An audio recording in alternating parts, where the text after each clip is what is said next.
I never worry about my safety. My safety is no problem. Just move the camera, you might have to worry about your safety. The killing of Jimi Sandhu has brought back the focus on Indo-Canadian organised crime rings. Recently, a Canadian ex-soldier was extradited to faraway Thailand to face courts for the hit job.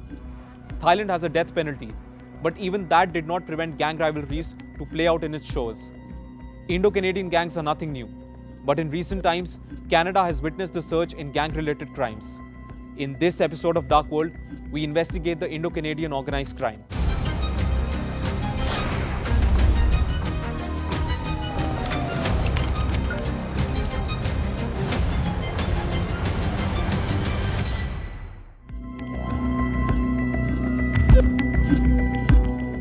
Organised crime has been existing in Canada since the 1970s. What started with the Italian mafia having an iron grip over most of the Canadian cities slowly transitioned to gangs from other ethnicities. Asian triads, white biker gangs, and Indo-Canadian gangs are among the top organised crime groups in Canada. Indo-Canadian gangsters are mainly of Punjabi origin. They have been active in Canada since the 1980s. Their criminal activities include murder, extortion, and drug trafficking. The bosses of these gangs often use their family connections in the Indian state of Punjab to carry out these criminal activities. In June 2022, India flagged its concerns to Canada over the role of gangsters operating from Canada in crimes committed in India.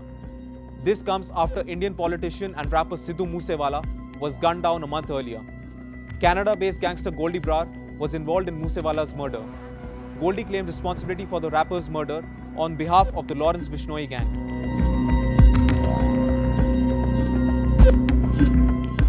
On 4th February 2022, Indo-Canadian gangster Jimi Sandhu was killed in Phuket. He was shot dead by two masked men.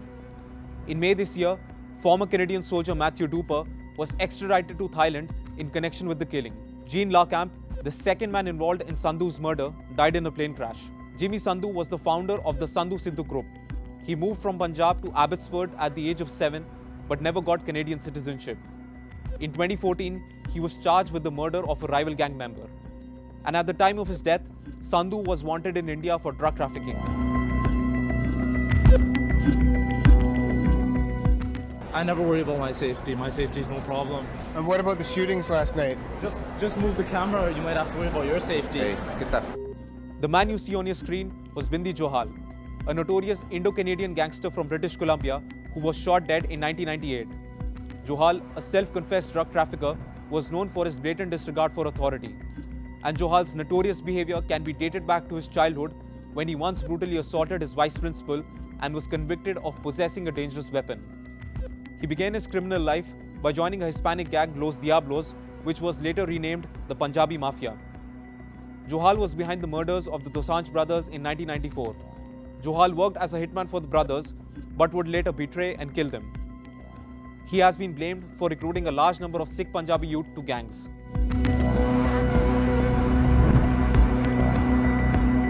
There's allegedly a link between Indo-Canadian gangs and the Khalistan movement in Canada. As per a report in 2022, Indian government officials claimed that Indo-Canadian drug cartels were being used to revive the Khalistan separatist movement. And a report in 2020 said that Indo-Canadian crime syndicates were funding secessionist groups to rekindle the movement. The Brothers Keepers gang, one of the biggest Indo-Canadian crime networks, was found funding Sikhs for Justice and those associated with the Khalistan movement. Will the government of Justin Trudeau begin a total crackdown on Indo-Canadian gangs? Or will politics come into play? What are your thoughts about this? Let me know in the comments.